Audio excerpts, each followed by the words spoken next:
दूसरा for the children, I don't know, yeah there is taken care already. तीसरा मैं कथा करूँगा, लेकिन कथा के बाद मैं ये आशा करूँगा आप लोग कुछ प्रश्न पूछेंगे, इसलिए आप लिख के रख सकते हो। क्लास के बाद हम लोग उसके बारे में ज़्यादा चर्चा करेंगे। मैं बंगाल से हूँ, अंग्रेजी में पढ़ाई किया, इस्कॉन में इंटरनेशनल हेडक्वार्टर में सेवा किए, दुनिया भर अंग्रेजी भाषा में प्रचार करता हूँ, बंगाल में बांग्ला में प्रचार करता हूँ।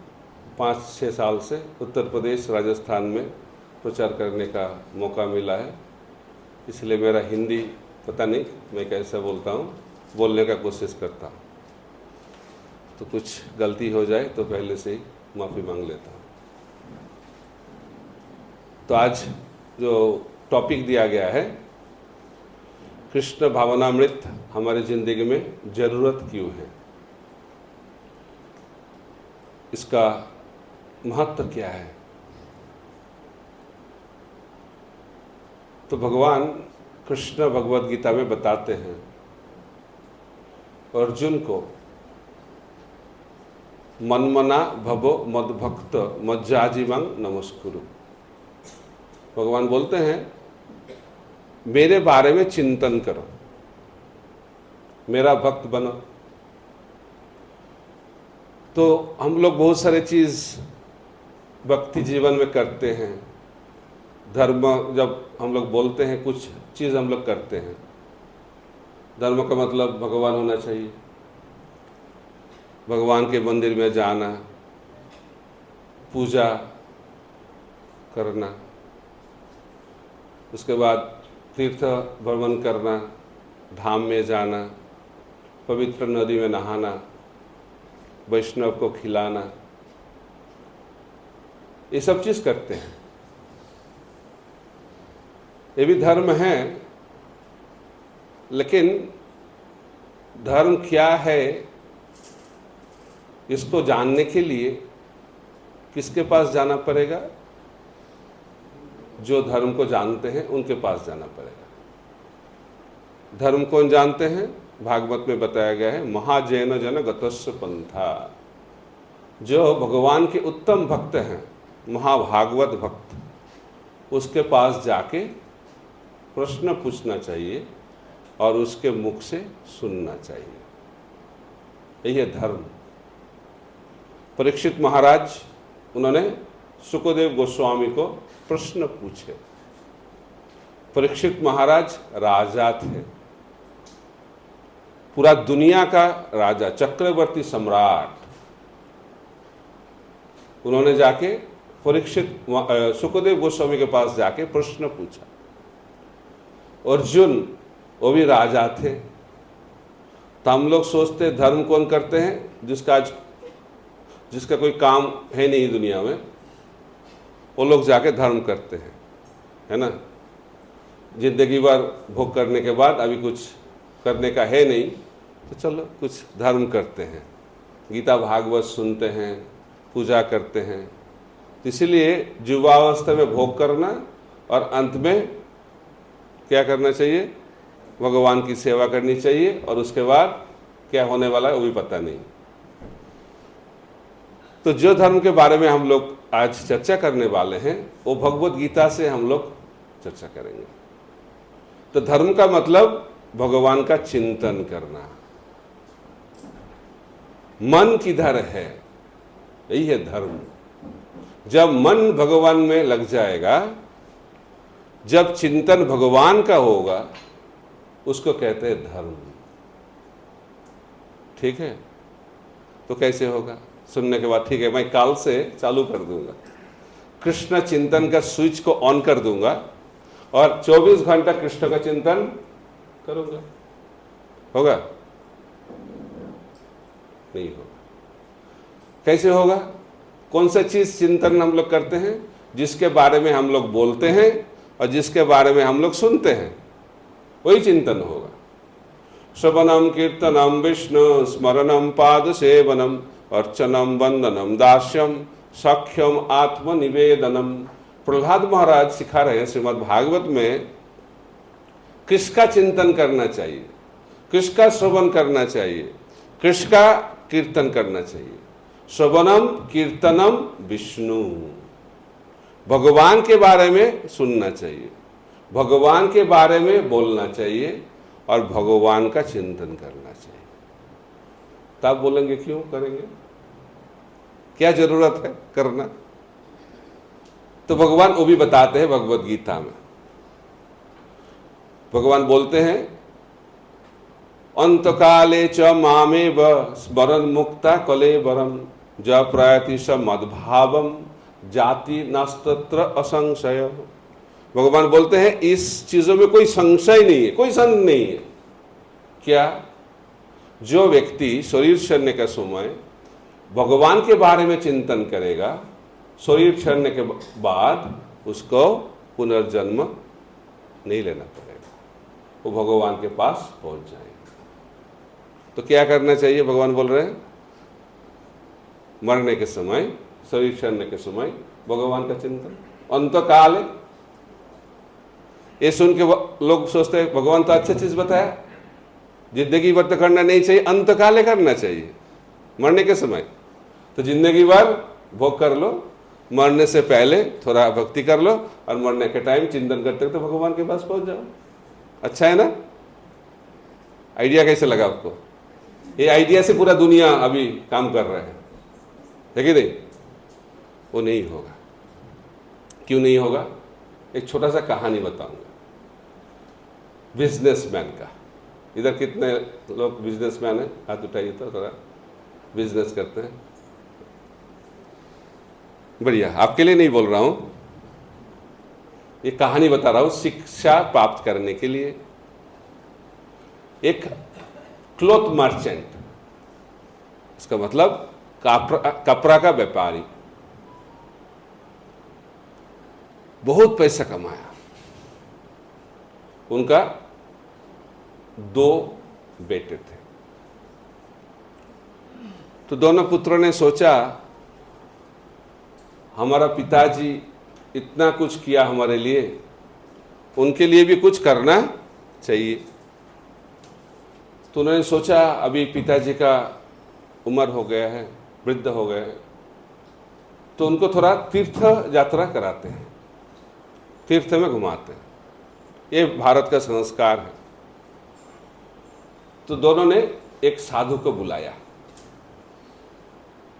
और साधु को बोला इनको हमारे पिताजी को लेके तीर्थ में घुमाइए। उन्होंने बोला ठीक है। उन्होंने बोला आप उनको हरि कथा भी सुनाइए, कृष्ण भावनामृत बनाइए। तो साधु ने बोला ठीक है, मैं कोशिश करूंगा। तो दोनों तीर्थ भ्रमण चालू कर दिए, साधु और वो व्यापारी। तो जो व्यापारी थे उनको बोलने का बहुत आदत था, बोलने का। तो उन्होंने सोचा अभी तो मेरे को एक फिक्स कस्टमर मिल गया सुनाने का। तो जब बात करना चालू होता था तो व्यापारी बिजनेस के बारे में बोलना चालू करते थे, कैसे बिजनेस चालू करना चाहिए, कैसे बिजनेस में प्रॉफिट करना चाहिए, कैसे बिजनेस में लॉस होगा उनको कैसे हैंडल करना चाहिए। बिजनेस टॉक चालू हो गया। तो साधु ने सोचा मैंने तो आया हरि कथा सुनाने के लिए, लेकिन अब मेरे को तो हरि कथा सुनाने का मौका नहीं मिल रहा है, लेकिन अभी मेरे को क्या मिल रहा है? बिजनेस कथा सुनने का बहुत अच्छा मौका मिल रहा है। और मेरे को बताया गया था हरि कथा बोलने के माध्यम से वृद्ध व्यापारी को थोड़ा परिवर्तन उनका आए। तो उनका तो परिवर्तन बिल्कुल नहीं होगा, लेकिन मेरा परिवर्तन जरूर होगा। कुछ दिन और रहूंगा उनके साथ तो मेरे को बिजनेस चालू करना पड़ेगा, मेरा प्रोफेशन चेंज करना चाहिए। तो उन्होंने खत लिखा। तो उन्होंने बोला मेरा जिंदगी अभी डेंजर में है क्योंकि मेरा प्रोफेशन चेंज हो जाएगा, तो पिताजी को लेके जाओ, मेरे से कुछ नहीं हो पाएगा। तो 2 पुत्रों ने सोचा फिर उनको रिक्वेस्ट करें। तो उन्होंने बोला ठीक है आपने इतना मेहनत किए तो लास्ट कोशिश कीजिएगा, लास्ट ट्राई। तो उन्होंने बोला ठीक है, इतना मैंने मेहनत किया, थोड़ा लास्ट ट्राई कर लेते हैं। तो उन्होंने सोचा मेरा तो कोई मेडिसिन काम नहीं किया, तो अभी मेरा अंतिम ब्रह्मास्त्र वो मेडिसिन मैं दूंगा। तो उनको किधर लेके जाऊंगा? शमशान में लेके जाऊंगा। तो जो लोग शमशान में जाते हैं थोड़ा वैराग्य आ जाता है, जिंदगी टेम्पोररी है, सबको मरना पड़ेगा, मेरे को भी मरना पड़ेगा, पिताजी चले गए, उनका भी पिताजी चले गए, मेरे को जाना पड़ेगा। ये वैराग्य, शमशान वैराग्य बोलते, शमशान वैराग्य 7 दिन रहता है, लेकिन होता है। तो 7 दिन पिता चले गए तो बेटा रो रहे हैं, पिताजी चले गए, पिताजी चले गए। कितने दिन बोलेगा? 7 दिन। तो 7 दिन के बाद रोना चलेगा, लेकिन टॉपिक बदल जाएगा। तो पहले 7 दिन बोलता पिताजी चले गए, पिताजी चले गए, उसके बाद पिताजी क्या रख के गए, पिताजी क्या रख के गए, किधर रख के गए, और रोना चालू होगा। ये दुनिया का नियम, इसको कहते हैं शमशान वैराग्य। तो साधु ने सोचा देखते हैं इसमें काम होता कि नहीं। तो उनको किधर लेके चले गए? उत्तर प्रदेश, वाराणसी। उधर बहुत बड़ा शमशान, सबसे बड़ा शमशान में लेके गए। साधु थोड़ा दूर में बैठे और इस वृद्ध व्यक्ति को, व्यापारी को बिठाया। दूर से देख रहे हैं क्या हो रहा है, उनका रिएक्शन। कुछ देर के बाद देखा वो वृद्ध व्यापारी ने रोना चालू किया। तब उनका प्रचार में थोड़ा उत्साह आ गया, अभी तक उस प्रचार में कोई उत्साह नहीं था। तो उन्होंने बोला मेरा भी मेडिसिन काम कर रहा है लगता है, वो रो रहे हैं। तो उन्होंने जाके पूछा अब क्यों रो रहे हो? उन्होंने बोला मेरा जिंदगी मैंने पूरा बर्बाद कर दिया। वाह, बहुत अच्छा, और उत्साह बढ़ गया। तो उन्होंने सोचा क्यों अपने ऐसे सोच रहे हो, आपका जिंदगी बर्बाद हो गया? मेरे को पता नहीं था। क्या पता नहीं था? इतने लोग मरते हैं, मेरे को पता नहीं था। और इतने लोगों को एक साथ जलाया जाता है, वो भी पता नहीं था। और जलाने के लिए इतना लकड़ी का जरूरत पड़ता है, वो भी पता नहीं था। मेरे को पता था मार्केट में कपड़ा का डिमांड ज्यादा है, लेकिन इधर आके मेरे को पता चल गया क्या हो रहा है, लकड़ी का डिमांड उससे भी ज्यादा है। थोड़ा मेरा बिजनेस प्लान थोड़ा गलत हो गया। तो यह है वृद्ध अवस्था में कृष्ण भावनामृत। जिंदगी भर जो व्यापार करेगा, अंत में क्या चिंतन होगा? बिजनेस का चिंतन होगा, भगवान का चिंतन कभी नहीं होगा। इसलिए भगवान बोलते हैं अभ्यास करो, प्रैक्टिस मेक्स मैन परफेक्ट। अभ्यास करोगे तो क्या होगा? सिद्धि प्राप्त होगा। तो अभ्यास को हम लोग भक्ति में बोलते हैं साधन भक्ति, साधना, भजन। एक है भोजन और एक है भजन। भजन पता है ना? भजन हम लोग करते हैं ना, 3 बार तो करते हैं मिनिमम। तो भजन, भजन किसके लिए जरूरत है? इस शरीर के लिए भजन। और आत्मा के लिए क्या जरूरत है? भजन। लेकिन इस दुनिया में लोग भजन में ज्यादा व्यस्त हैं, क्योंकि आत्मा के बारे में कोई जानकारी है नहीं। और कोई भी बोलता है मैं आत्मा को मानता हूं, लेकिन आत्मा क्या है वो भी ठीक से उनको पता नहीं चलता है। तो इसलिए इस दुनिया में हम लोग हमेशा चिंता में रहते हैं। मन तो चिंता करेगा ही। तो भगवान बताया जो भगवान का चिंतन करेगा, अंत में भगवान का चिंतन करते करते शरीर को छोड़ेगा, वो भगवान के पास पहुंच जाएगा। लेकिन जो नहीं करेगा उनका क्या होगा? जो मन भगवान का चिंतन नहीं करेगा उसका तो कुछ चिंतन होगा। किसका चिंतन होगा? भोग के बारे में, कैसे भोगना है इस दुनिया को, विषय को कैसे भोगना है। तो उनका क्या होगा? भगवान कृष्ण वो भी बताते हैं। धैर्यते विषयान पुंस संगास्ते सुपजायते, संगा संजायते काम, कामात् क्रोध विजायते, क्रोधात् भवति सम्मोह, सम्मोहात् स्थिति विभ्रम, स्थिति भंसात् बुद्धिनाश, बुद्धिनाशात् प्रणश्यति। जो विषय का चिंतन करते हैं उनका क्या होगा? प्रणश्यति, उनका विनाश हो जाएगा।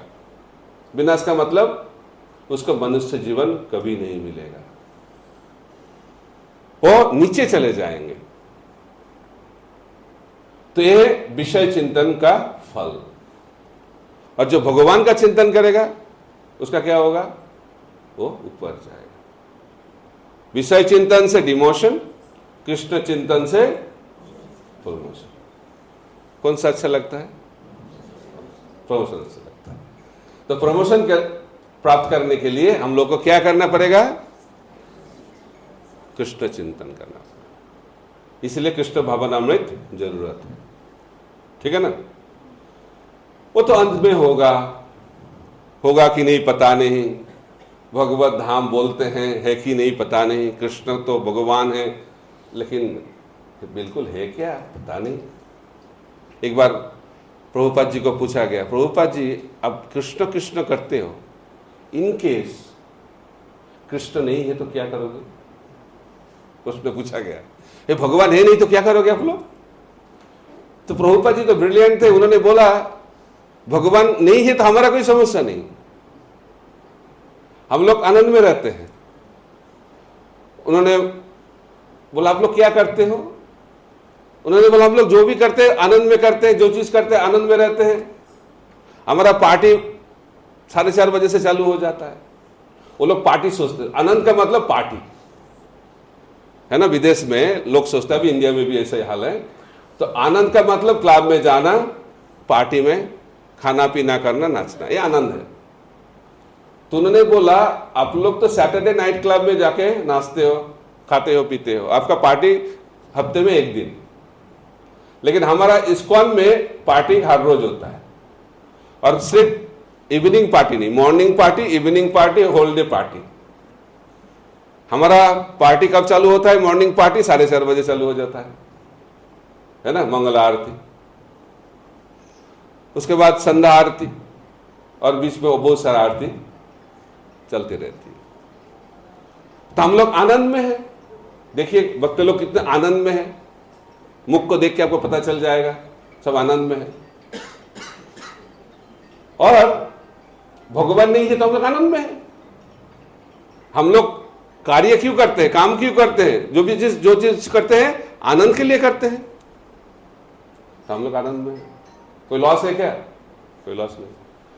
और इनकेस भगवान है तो हम लोग भगवान के पास पहुंच जाएंगे, है ना। उधर आनंद ही आनंद। तो क्या लग रहा है आपको, ये डिसीजन ठीक है भक्त बनना? प्रभुपाद जी उनको समझा रहा है। लेकिन आप देखो, अब तो भगवान को नहीं मानते हो, मुख को देख के पता चल गया आपका जिंदगी कोई आनंद है नहीं, दुख ही दुख।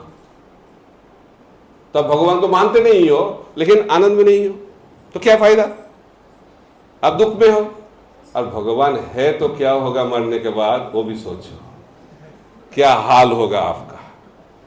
तो जो भगवान को नहीं मानते हैं, भगवान का चिंतन नहीं करते हैं, जब जिंदगी बिताते हैं चिंता में रहते हैं, और मरने के बाद किधर जाते हैं? दुख की जगह में जाते हैं। इसलिए कृष्ण भावनामृत की जरूरत है, क्योंकि हम लोग कृष्ण का चिंतन नहीं करेंगे तो क्या होगा? चिंता। क्या होने वाला है? डिप्रेशन। क्या होगा, क्या होगा, क्या होगा, है ना। हम लोग हमेशा सोचते रहते हैं मेरा क्या होगा। गीता पढ़ने के बाद भी क्या होगा, क्या होगा? भगवान गीता में बता दिए हैं क्या होने वाला है। जातस्व ही ध्रुव मृत्यु ध्रुवं जन्म मृतस्य च। जिसका जन्म हुआ है उसका क्या होगा? मृत्यु होगी। जिसकी मृत्यु हो गई उसका क्या होगा? जन्म होगा। फिर भी कोई डाउट है क्या? वो बोलते ठीक है, जन्म हुआ है मरेगा, उसके बीच में क्या होगा? चिंता। चिंता, क्या होगा, क्या होगा, क्या होगा। और उसके बाद क्या होगा? चिंता के बाद चीता। ये दोनों फ्री गिफ्ट है इस दुनिया में। ये दो गिफ्ट मिलेगा हम लोगों को, सबको मिलता है गिफ्ट। क्या है? दो गिफ्ट, चीता, चिंता। दोनों का एक ही काम है, सेम कॉमन सर्विस है उन दोनों का। सर्विस डिस्क्रिप्शन पूरा सेम है। क्या करते हैं? दोनों जलाते हैं, जलाते हैं। चीता किसको जलाते हैं? शरीर को। कौन सा शरीर को? मृत शरीर को। चिंता किसको जलाते हैं? जीवित शरीर। चीता कितनी बार जलाते हैं? एक बार। चिंता कौन सा अच्छा है? लोग बोले चीता ही अच्छा है, एक बार। इसलिए लोग बोलते हैं मरना ही अच्छा है। जीना इतना मुश्किल हो गया है, मर जाना ही अच्छा है। तो बंगाल में कहावत है, सुख किधर मिलेगा और शांति किधर मिलेगी? सुख किधर मिलेगा? सपने में, लोग बोलते हैं। और शांति किधर मिलेगी? शमशान में। मरने से शांति, ओम शांति। तो मरने से तो शांति नहीं होगा, क्योंकि मरने के बाद फिर आना पड़ेगा। चिंता, उसके बाद चीता, उसके बाद चिंता, उसके बाद चिंता, चलता है अनादिकाल से। इस चक्कर में हम लोग फंस गए हैं। चिंता और चिता के चक्कर में हम लोग फंस गए हैं। क्यों क्यों फंस गए? क्योंकि हम लोग भगवान को भूल गए। भगवान के साथ संबंध तोड़ दिया गया है। भगवान को बोल दिया गया है गुड बाय, है ना। जब भगवान को हम लोग गुड बाय करेंगे, हमारे जिंदगी के में सुख शांति आनंद भी गुड बाय कर देंगे। तो हम लोग सोचते हैं हम लोग आनंद में क्यों नहीं है, सुख में क्यों नहीं मिल रहा है, शांति क्यों नहीं मिल रही है। उसका मतलब हम लोग को कुछ करना चाहिए। ये नहीं है जिसके पास पैसा नहीं है, वो सोच रहे पैसा नहीं है इसीलिए दुख, पैसा मिल जाएगा तो आनंद। तो जो पढ़ाई करते हैं वो सोचते कितना दिन पढ़ाई करूंगा, कब पढ़ाई खत्म होगा। पढ़ाई खत्म हुआ, उसके बाद नौकरी नहीं मिल रहा है, और एक चिंता। उसके बाद नौकरी मिल गया तो नौकरी में प्रमोशन नहीं हो रहा है, सैलरी भी अच्छा नहीं मिल रहा है। उसके बाद वो भी मिल गया, फिर भी आनंद नहीं है। तो दोस्त ने आके बताया, अरे अकेला आनंद होता है क्या? आनंद प्राप्त करना एक से तो दो बनना पड़ेगा, शादी करो। बोले बहुत अच्छा, दोस्त ने मेरे को बहुत अच्छा एडवाइस दिया, शादी कर ली। सोचा बहुत आनंद में रहेंगे, 2-3 साल अच्छा ही चला। उसके बाद सोचने लगा शादी क्यों किया। पोपा जी बोलते हैं शादी कैसा है? दिल्ली का लड्डू जैसा, जो खाया वो भी पछता है, जो नहीं खाया वो भी पछता है। शादी से पहले सोचते हैं शादी क्यों नहीं हो रहा है, शादी क्यों नहीं हो रहा है। शादी के बाद सोचते हैं शादी क्यों हुआ, क्यों हुआ, क्यों हुआ। एक जिंदगी है। इसका मतलब इस दुनिया में जो भी करो, लोग जो भारत में रहते हैं सोचते अमेरिका में जाएंगे तो आनंद ही आनंद, और अमेरिका के लोग सोचते हैं आनंद किधर मिलेगा। वो लोग कैसे सोचते हैं? आनंद किधर है, वो जगह है भारत, ठीक है ना। तो किधर भी आनंद नहीं है। आनंद बाहरी चीजों से नहीं मिलता है। आनंद किधर मिलेगा? अंदर मिलेगा। अंग्रेजी में बोलते हैं आनंद, bliss is an experience, happiness is an experience within. तो सुख शांति आनंद, ये तीनों चीज है। तो उससे पहले हम लोग बोलेंगे जो चिंता से मुक्त होने का एक ही मार्ग बताया गया है। हम लोग चिंता में है ना, तो इस चिंता से मुक्त होने का एक ही मार्ग है, वो है कृष्ण चिंतन। जो कृष्ण चिंतन करेगा उसका कोई चिंता जिंदगी में नहीं रहेगा, सब एंजाइटी खत्म हो जाएगा।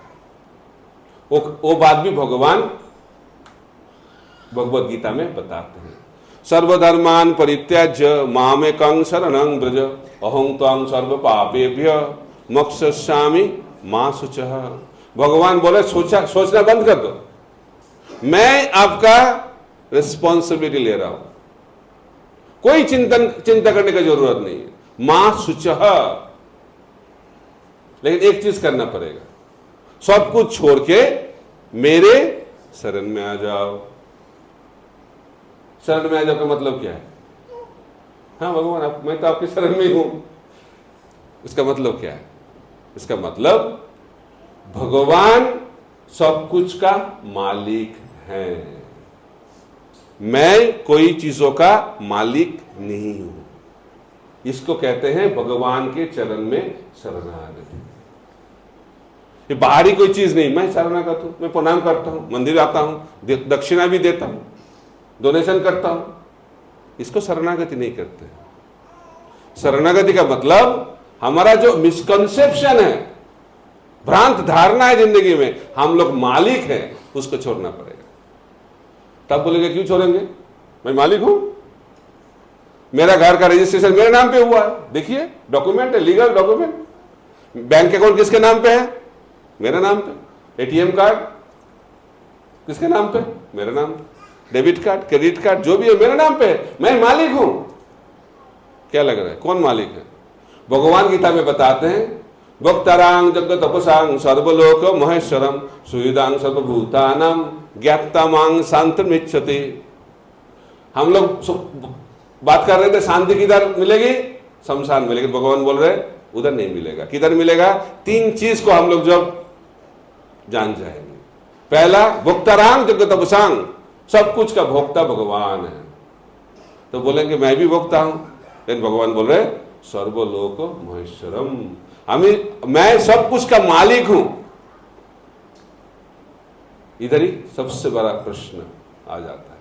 भगवान बोल रहे हैं मैं सब कुछ का मालिक हूं, तो मैं बोलूंगा मैं भी मालिक हूं। ये डिबेट को ठीक से समझना बहुत जरूरी है। तो आपको क्या लगता है, कौन मालिक है? कौन मालिक है? अभी थोड़ा कंफ्यूजन आ रहा है। कौन मालिक है? क्यों? दुख से। अभी वो दुखियों के बोल रहे हैं आप लोग। हाँ, सब कुछ का मालिक भगवान ही है। क्या करे, गीता में बता दिया गया है। क्यों क्यों भगवान मालिक है? क्योंकि भगवान से सब कुछ आ रहा है। अहं सर्वस्व प्रभव मत्त सर्वं प्रवर्तते इति मत्ता भजन्ते मां भूधा भाव समन्विता। सब कुछ भगवान से आ रहा है, सब कुछ, सब चीजों का स्रोत है भगवान कृष्ण, वही मालिक है। तो मालिक का एक क्वालिफिकेशन होता है, वो क्या है? मालिक जो बनेगा उसके पास कंट्रोल होना चाहिए। जो मालिक है उसके हाथ कंट्रोल रहेगा। तो हम जो बोलते हैं मैं मालिक हूं, उसको ये प्रमाण करना पड़ेगा वो कंट्रोलर है। तो हम लोग सोचते हैं हम लोग कंट्रोलर है। पति सोचते हैं पत्नी मेरे कंट्रोल में है, पत्नी सोचती है मेरा पति मेरे कंट्रोल में है। दोनों ही माया में है, कोई कंट्रोल में नहीं है, क्योंकि हम लोग कंट्रोलर नहीं है। हम लोग बोलते हैं ये शरीर मेरा है, मेरा शरीर है कि नहीं? बोलते कि नहीं? तो ये शरीर मेरा है, तो इस शरीर के ऊपर हम लोग का कंट्रोल होना चाहिए। कितने लोग मरना चाहते हैं? अच्छा, प्रश्न अच्छा नहीं है, फिर भी हम लोग मरना नहीं चाहते है ना? हम लोग मरते हैं। कितने लोग मरते हैं? सब लोग मरते हैं। 100% सक्सेस पूरा रेट, वो बच डेथ रेट इज 100%। सबको मरना पड़ेगा। हम लोग मरना नहीं चाहते हैं, लेकिन मरना पड़ता है। बुढ़ापा अच्छा लगता है? Oh I want to be old, ऐसा कोई बोलता है क्या? सब लोग I want to be young, मैं हमेशा यंग रहना चाहता हूं। और जो बहुत सुंदर है वो तो ज्यादा इटर्नली सुंदर रहना चाहता है, मरना नहीं चाहता है, बुढ़ापा नहीं चाहते हैं। इसलिए कॉस्मेटिक इंडस्ट्री का डिमांड बहुत है मार्केट में। उम्र हो रहा है, लेकिन ब्यूटी को मेंटेन करने के लिए कॉस्मेटिक इंडस्ट्री का डिमांड बहुत है, लेकिन मरना पड़ेगा, है ना? एक लेडी थी, बहुत सुंदर, लेकिन उम्र हो रहा है, लेकिन ब्यूटी, उम्र होने से क्या ब्यूटी बढ़ता है और घटता है? वो दुख की बात, घटता है। लेकिन उनको एक्सेप्ट करना बहुत मुश्किल हो रहा था। इतना कॉस्मेटिक्स यूज करते थे, उनको पता ही, लोगों को पता ही नहीं चलता इतना उम्र क्या है। लेकिन किसी को पता हो और ना हो, उम्र तो हो रहा है, बुढ़ापा आ रहा है। तो क्या हुआ, एक क्रॉनिक डिजीज हो गया, उसको हॉस्पिटल में एडमिट करा गया। डॉक्टर ने बोल दिया कोई चांस नहीं, भगवान। अंत में सब भगवान के पास ही जाते हैं, खुद के लिए जाते हैं। तो जब हम लोग बीमार हो जाते हैं, डॉक्टर के पास जाते हैं। पहले एलोपैथी काम नहीं होगा तो होम्योपैथी, होम्योपैथी काम नहीं होगा तो नेचुरोपैथी, कुछ नहीं काम होगा चलो तिरुपति, भगवान के पास चलो। तो डॉक्टर ने बता दिया आपका जो बीमारी है मेरे से कुछ नहीं होने वाला है, भगवान कुछ कर सकता है। तो उन्होंने भगवान को बहुत प्रार्थना की, भगवान मेरे को और कुछ साल जीने के लिए वरदान दीजिए। तो भगवान ने बोला तथास्तु, ठीक है। बहुत खुश हो गई, खुश होकर डॉक्टर के पास पहुंच गई। उन्होंने बोला भगवान ने मेरे को बता दिए मैं कुछ साल जी सकता हूं, अभी मैं घर जा रहा हूं। ठीक है चले जाओ। तो उन्होंने घर जाने के लिए रेडी हुए। तो हॉस्पिटल में थे, उस टाइम तो कॉस्मेटिक्स यूज नहीं कर रही थी। तो अभी ने अब सोचा अभी तो जाना पड़ेगा, तो फिर कॉस्मेटिक्स यूज कर ली। हॉस्पिटल से निकले, रास्ता क्रॉस कर रही थी, एक गाड़ी आके उनको उसके ऊपर हिट कर दिया और तुरंत स्पॉट डेथ हो गई। मरने के बाद भगवान के पास पहुंच गए, बहुत क्रोधित है, बहुत गुस्से में है। आप कैसे भगवान हो? कुछ समय पहले आपने बताया मैं कुछ साल जी सकता हूं, लेकिन हॉस्पिटल से निकलने के तुरंत बाद मृत्यु, कैसे भगवान हुआ? तो भगवान ने बोला मेरे को क्षमा कर दीजिएगा, जैसे जो रूप में आप मेरे पास प्रार्थना किए थे और रास्ते में जो आपको देखा, मेरे को समझने में थोड़ा गलती हो गई, समझ नहीं पाया आप कौन हो, मैं कौन हूं, तो मेरा गलती हो गई, तो मर गए। तो जितना भी कोशिश कीजिएगा मरना। तो हम लोग कंट्रोलर है कि कंट्रोलर नहीं है? हाँ है। दुख की बात और आनंद की बात, जिसको पता नहीं कौन कंट्रोलर है उसके लिए दुख की बात, और जिसको पता चल गया कौन कंट्रोलर है उसके लिए आनंद की बात। कृष्ण भावनामृत का मतलब ये जानना मैं मालिक नहीं हूं, पहला। दूसरा, कौन मालिक है? भगवान मालिक है। ये दो चीज जब पता चल जाएगा, सचमुच पता चल जाएगा, तब नो चिंता, नो एंजाइटी, चिंता खत्म। क्योंकि हम लोगों का विश्वास हो जाएगा भगवान हमारा क्या प्रोटेक्टर है, हर स्थिति में भगवान हम लोगों को सुरक्षा देंगे, तब हम लोग इस चिंता से मुक्त हो पाएंगे। इस दुनिया में हम लोग चिंता में क्यों रहते हैं? हम लोग सोचते हैं हम लोग मालिक हैं, हम लोग कंट्रोलर हैं। जब हम लोग कंट्रोल भगवान को दे देंगे, भगवान आप ही कंट्रोलर हो, मैं आपका दास हूं, सर्वधर्मान परित्यज्य माम एकम शरणं। तो सबसे बड़ा डर क्या है इस दुनिया में? हम लोग सब डर में हैं, क्या होगा क्या होगा। जिसके पास पैसा है, पैसे का डर, कोई आके ले जाएगा। जिसके पास बहुत सुंदर शरीर है, सौंदर्य है, उसके लिए डर है, चला जाएगा। जिसके पास पोजीशन है, चला जाएगा पोजीशन, और अंत में मेरा शरीर चला जाएगा। ये सबसे बड़ा डर है।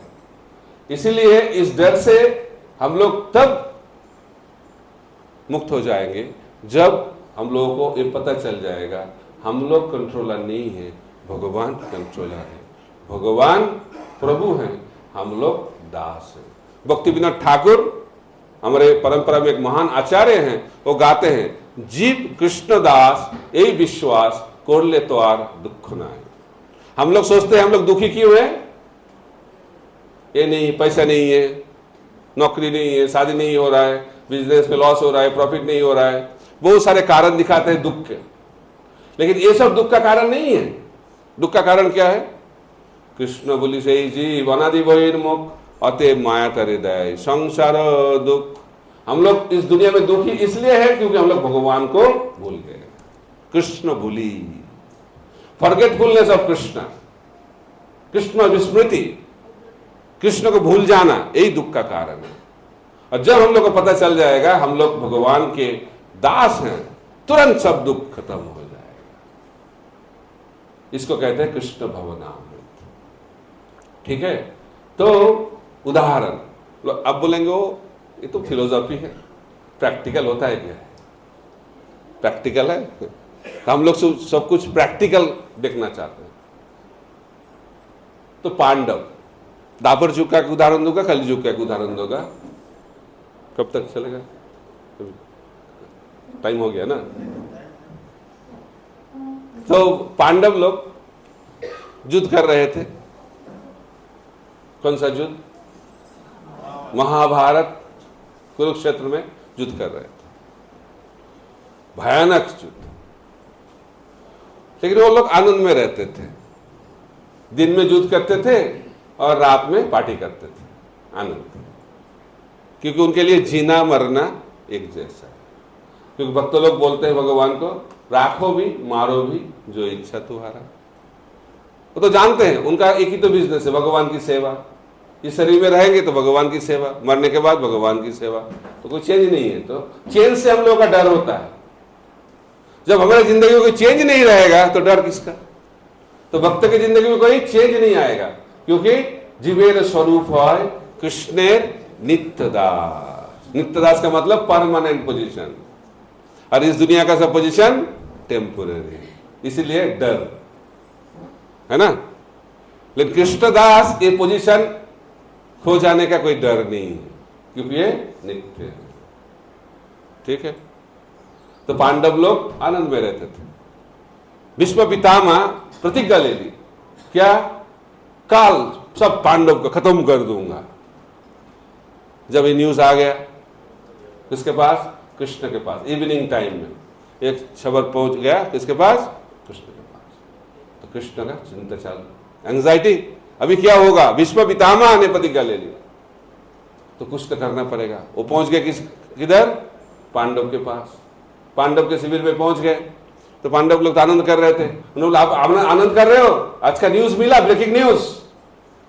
क्या है ब्रेकिंग न्यूज? आप तो जानते हो, आप तो सब ब्रेकिंग न्यूज का स्रोत हो, बताओ। उन्होंने बोला आज का ब्रेकिंग न्यूज है, कल आपका अंतिम दिन है। भीष्म पितामह ने प्रतिज्ञा ले लिए, आपको खत्म कर देगा। तो उन्होंने बोला थैंक यू वेरी मच। अब तक हम लोग को पता नहीं चलता था लौटेंगे कि नहीं लौटेंगे। हर रोज जब युद्ध में जाते हैं ये पता नहीं चलता है लौट के आएंगे कि नहीं, लेकिन कल फिक्स्ड लौट के नहीं आएंगे। तो thank you for the good news. तो यह पहला, क्योंकि हम लोग को पता चल गया कल हमारा अंतिम दिन है। दूसरा, हम लोगों का मृत्यु किसके हाथ में होगा? Bhishma Pitamah. So what a glorious death. Thank you very much for the good news. Okay, कल मिलेंगे, थैंक यू वेरी मच। कोई एंजाइटी नहीं। हम लोगों का कोई पता चल गया मेरा कैंसर हो गया है, एंजाइटी चालू, कब कब क्या होगा क्या होगा क्या होगा, मरने का डर है ना। We have to postpone death. हम लोग मृत्यु को पोस्टपोन करना चाहते हैं। जितना भी पोस्टपोन करो, गोपा जी बोलते हैं एक दिन तो सब ट्रीटमेंट फेल हो जाएगा। जितना भी मेडिकल फील्ड में एक्सपर्ट हो, एक दिन सब ट्रीटमेंट फेल हो जाएगा, और उस दिन को कहलाएगा मृत्यु। सबकी जिंदगी में आएगा। परीक्षित महाराज, उनको न्यूज मिल गया 7 दिन के बाद मृत्यु होने वाली है। 7 डेज नोटिस, बहुत शॉर्ट नोटिस हमारे लिए। तो उनको भी लगा 7 दिन का नोटिस, लेकिन उनको एंजाइटी नहीं हुआ, वो बहुत आनंद उनको प्राप्त हुआ। क्यों? उन्होंने सोचा भगवान बहुत दयालु है, किसी को तो नोटिस नहीं मिलता, मेरे को 7 दिन का नोटिस दे दिया। हम लोग आनंद में रहते हैं, कोई नोटिस नहीं है, हम लोग सोचते हम जिएंगे। ये क्या है? ये माया का संसार है। हम लोग एक मोमेंट के बाद हम लोग मर सकते हैं, लेकिन हम लोग सोच रहे हैं जिएंगे, जीने के लिए प्लानिंग कर रहे हैं। परीक्षित महाराज को जो पता चल गया 7 दिन के बाद मृत्यु, उन्होंने सुखदेव गोस्वामी के पास जाके बोला 7 दिन बहुत कम है लगता है। तो सुखदेव गोस्वामी मोटिवेशनल स्पीच दिए उनको। उन्होंने बताया 7 दिन बहुत लंबा है। खट्टंगा महाराज को एक मुहूर्त मिला, आपको तो 7 दिन मिला। तो हम लोग को जानना चाहिए जिंदगी को परफेक्ट करने के लिए टाइम कितना लगेगा ये उतना इंपॉर्टेंट नहीं है। टाइम को कैसे हम लोग यूटिलाइज कर रहे हैं। लेकिन हम लोग सोचते हैं ओ कितना दिन लगेगा, कितना दिन लगेगा। परीक्षित महाराज को 7 दिन लगा, हम लोगों को कितना दिन लगेगा? आपको क्या लगता है कितना दिन लगेगा? कितना दिन लगेगा पता नहीं। तो एक छोटा सा कहानी बताऊंगा कितना दिन लगेगा, सुनना चाहते हैं? एक आदमी गांव में रहते थे, गांव के बाहर कभी नहीं गया, कभी नहीं गया। तो एक बार उनको जाना पड़ रहा है गांव के बाहर, एक काम आ गया, उनको गांव के बाहर जाना ही पड़ेगा। तो कैसे जाएंगे? ट्रेन में जाना पड़ेगा। तो ट्रेन स्टेशन भी किधर है उनको पता नहीं। उन्होंने सोचा गांव के बाहर ट्रेन स्टेशन है, कि किधर है, कितना दूर है वो भी पता नहीं। उन्होंने घर से निकल गए ट्रेन पकड़ने के लिए। तो रास्ते में एक क्या बोलते हैं, किसान खेती कर रहे थे। तो उन्होंने सोचा इनको पूछते हैं, ये गांव में रहते हैं, लगता है इनको पता है कितना टाइम लगेगा स्टेशन पहुंचने में। तो उनको पूछा स्टेशन पहुंचने में कितना टाइम लगेगा? कोई उत्तर नहीं दे रहा है। और जोर से पूछा, फिर भी उत्तर नहीं है। और जोर से पूछा, फिर भी उत्तर नहीं। उन्होंने सोचा कुछ गड़बड़ है लगता है, इधर इधर गड़बड़ है और इधर गड़बड़ है, कुछ तो गड़बड़ है, उत्तर नहीं दे रहे, मैं चिल्ला रहा हूं। तो उन्होंने सोचा इसके साथ टाइम बिताऊंगा तो ट्रेन छूट जाएगा। तो उन्होंने डर से दौड़ना चालू किया, ट्रेन ना छूट जाए। जब वो व्यक्ति ने दौड़ना चालू किया, वो जो किसान वो जोर से बताया आपको 15 मिनट लगेगा। वो तो चकित हो गए, इतने दिन मैंने चिल्ला रहा था, चिल्ला चिल्ला के मेरा सब कुछ खत्म हो गया, कुछ नहीं उत्तर दे रहा था, अभी मैं दौड़ रहा हूं, बोले 15 मिनट लगेगा। उन्होंने बोला पहले क्यों नहीं बताया? उन्होंने बोला देखो सिंपल चीज है, जब आप पूछ रहे थे तो मेरे को पता नहीं था आपका स्पीड क्या है, अभी मेरे को आपका स्पीड पता चल गया, इस स्पीड में आप दौड़ोगे तो 15 मिनट लगेगा, है ना? तो हम लोगों को कितना टाइम लगेगा? बोलिए स्पीड के ऊपर। ऐसा हम लोगों को सीखना चाहिए। भक्ति जीवन में सक्सेस प्राप्त करने के लिए स्पीड जरूरत है। वो स्पीड क्या है? स्पीड तब चालू होगा जब हमारा अनर्थ सब चला जाएगा। भौतिक आसक्ति जब तक हमारे हृदय में रहेगा तब तक भक्ति की गाड़ी चालू नहीं होगा। ठीक है, लगेगा चल रहा है, नहीं चल रहा है। इसलिए भक्ति की गाड़ी तब चालू होगी जब हम भौतिक आसक्ति से मुक्त होंगे। इस दुनिया में हम लोग बहुत आसक्त हैं। किस में आसक्त? बहुत चीजों में आसक्त। लेकिन कलियुग में सबसे बड़ा आसक्ति किसमें है? पैसे में। 3 चीजों में बताया गया है, कनक, कामिनी, प्रतिष्ठा। कनक का मतलब सोना, गोल्ड, पैसा, पहला। दूसरा कामिनी, सेक्स लाइफ। तीसरा प्रतिष्ठा, पोजीशन। इन 3 चीजों में बहुत आसक्ति है। तो बताया गया है पैसा का जो आसक्ति है वो छोड़ना कठिन है। सेक्स लाइफ का जो आसक्ति है उससे भी ज्यादा कठिन है। और प्रतिष्ठा का जो आसक्ति है उससे भी ज्यादा कठिन है। लेकिन पहला जो गृहस्थ लोग हैं उनको पैसे से जो आसक्ति है उससे मुक्त होना बहुत जरूरी है। इसीलिए गृहस्थ आश्रम में सबसे इंपॉर्टेंट धर्म है दान। जो पैसा कमाता है उसका पहला धर्म है उसको भगवान को दान करना। ब्रह्मचारी का धर्म क्या है? शास्त्र का अध्ययन करना। गृहस्थ का धर्म क्या है? दान देना। वानप्रस्थ का क्या धर्म है? तपस्या करना। सन्यासी का क्या धर्म है? प्रचार करना। इसका मतलब और कोई धर्म नहीं, ऐसा नहीं है, ये मुख्य धर्म है। तो जो गृहस्थ होते हैं वो पैसे से बहुत आसक्त होते हैं, इसलिए धर्म करते हैं। धर्म का मतलब धर्म करेंगे अर्थ मिलेगा। धर्म अर्थ, उसके बाद काम। पैसा क्यों जरूरत है? भोगने के लिए। उसके बाद जब फ्रस्ट्रेटेड हो जाते मोक्ष, मोक्ष चाहिए, मोक्ष। तो एक बार एक आदमी आया था मायापुर में मेरे ऑफिस में, मैं आपके आश्रम में ज्वाइन करना चाहता हूं। मैंने बोला आप शादीशुदा हो क्या? हाँ। तो आपकी पत्नी? नहीं नहीं, उसके साथ नहीं रहना चाहता हूं मैं। क्यों? क्या हो गया? झगड़ा हो गया, मैं अब इधर रहना चाहता हूं आश्रम में। तो मैं उनको बताया अभी आपकी पत्नी आपको फोन करके बताएगी बहुत प्यार से, आ जाओ घर। चले जाओगे ना? चुप।